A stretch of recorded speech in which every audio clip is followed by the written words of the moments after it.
Sebaliknya makin meningkat. Untuk itu banyak pihak mendesak agar DPR secepatnya mengesahkan rancangan Undang-Undang Tindak Pidana Kekerasan Seksual RUU TPKS sebagai payung hukum yang dapat melindungi korban dan mengatur berbagai tindakan kekerasan seksual yang ada. Untuk mengetahui sejauh mana progres RUU TPKS, kita akan membahasnya dengan Marwan Dasopang, Wakil Ketua Komisi 8 DPR RI. Selamat sore, Pak Marwan. Selamat sore, Assalamualaikum warahmatullahi wabarakatuh. Waalaikumsalam warahmatullahi wabarakatuh. Pak Marwan, RUU PKS sesungguhnya kan sudah diajukan sejak 2016 dan berubah menjadi RUU TPKS. Apa perubahan itu hanya menyangkut nama formal atau ada hal substansi hingga harus diubah menjadi RUU TPKS? Pertama, saya ingin menyampaikan rasa prihatin atas peristiwa di berbagai tempat atas kekerasan seksual yang menimpa di berbagai tempat. Dan berharap dihukum setimpal dengan perbuatannya sampai di tahap jera.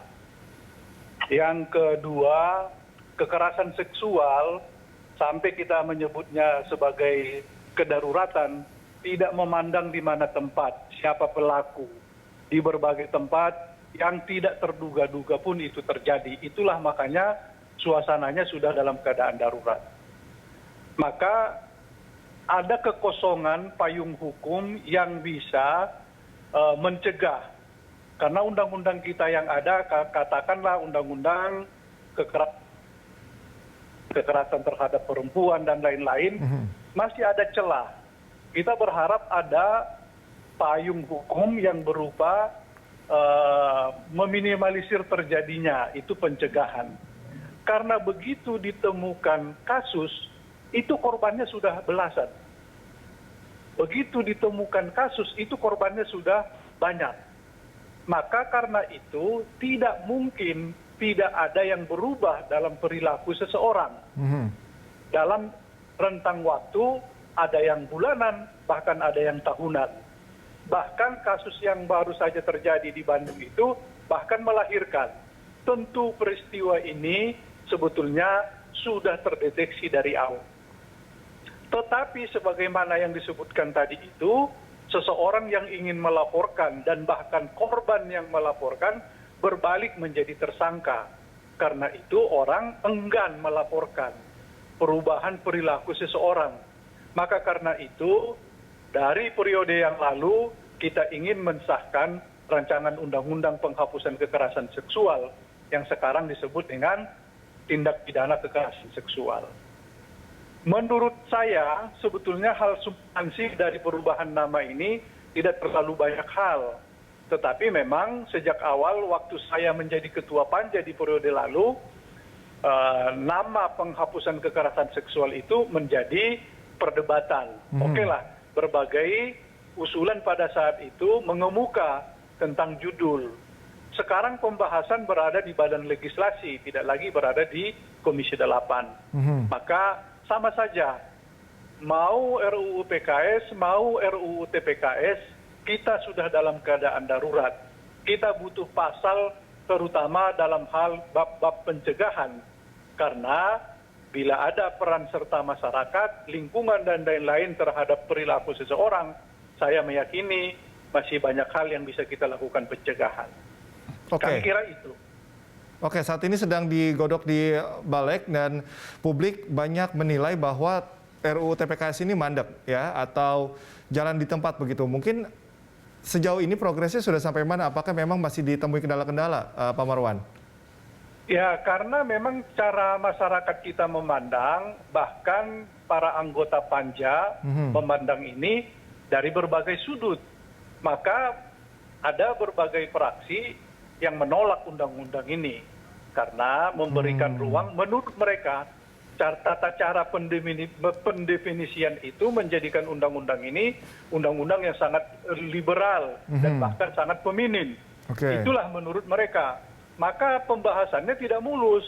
Saya pada periode lalu sebetulnya sudah berbagai cara, berbagai metode, berbagai penjelasan kita lakukan sehingga memuluskan pandangan teman-teman, tapi itu pun gagal. Saya tidak ikut lagi di pembahasan ini karena berada di badan legislasi pembahasannya, tetapi hal yang sama cara memandangnya itu muncul seperti periode-periode lalu. Sehingga di masyarakat masih ada pandangan yang berbeda, bahkan di anggota Panja sendiri antar fraksi masih ada yang berbeda. Oke. Kalau melihat kenyataan seperti ini, siapa yang membantah? Maka kedaruratan yang kita sebutkan itu, institusi, lembaga, dan lain-lain tidak lagi pandang bulu. Siapapun bisa melakukan kekerasan seksual itu. Bahkan pada pembahasan periode lalu, waktu kita kunjungan-kunjungan ke berbagai tempat, bahwa pelaku yang kita temukan itu bahkan pernah menjadi korban sebelumnya. Kalau peristiwa ini terjadi, berbagai korban yang ada sekarang ini di kemudian hari akan menjadi pelaku, kita tidak bisa membayangkan seperti apa Indonesia. Maka karena itu, sudahlah, ayo kita coba memandang undang-undang ini sisi positifnya. Itu kan hanya dugaan bahwa sisi liberalisme undang-undang atau feminisme itu, ya kan masih ada undang-undang lain, katakanlah membuka ruang LGBT. Itu kan kekhawatiran saja. Sudah kita cari aja definisi yang baik, definisi yang mengeliminir, definisi yang kekhawatiran tentang kesempatan untuk LGBT. Oke, Pak Marwan, sanksi tegas ini pernah dimunculkan ya, seperti hukum kebiri misalnya secara kimiawi ya bagi pelaku kejahatan kekerasan seksual. Ini membuat jera pelaku. Ini kalau dengan kita melihat dengan situasi seperti sekarang, Pak Marwan, masih idealkah hukuman yang sifatnya keras seperti ini?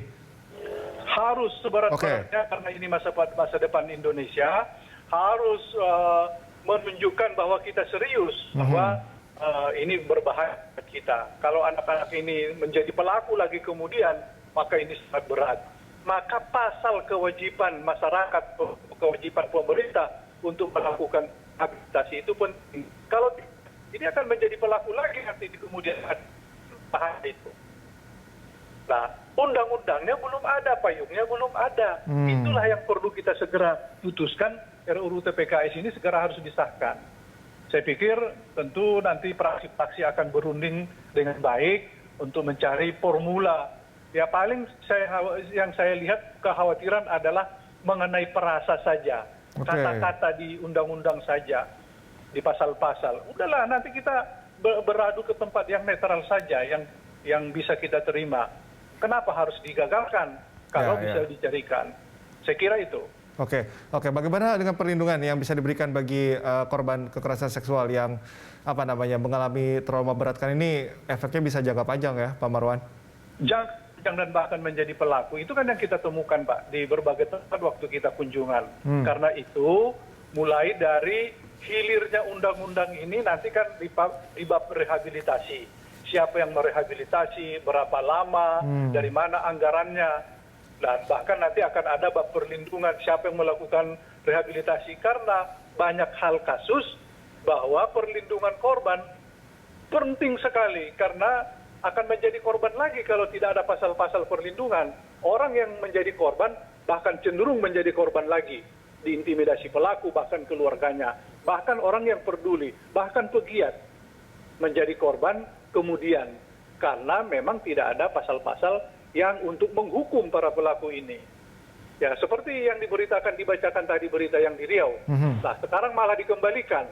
Ini orang sudah korban kok dikembalikan lagi. Itulah rumitnya undang-undang.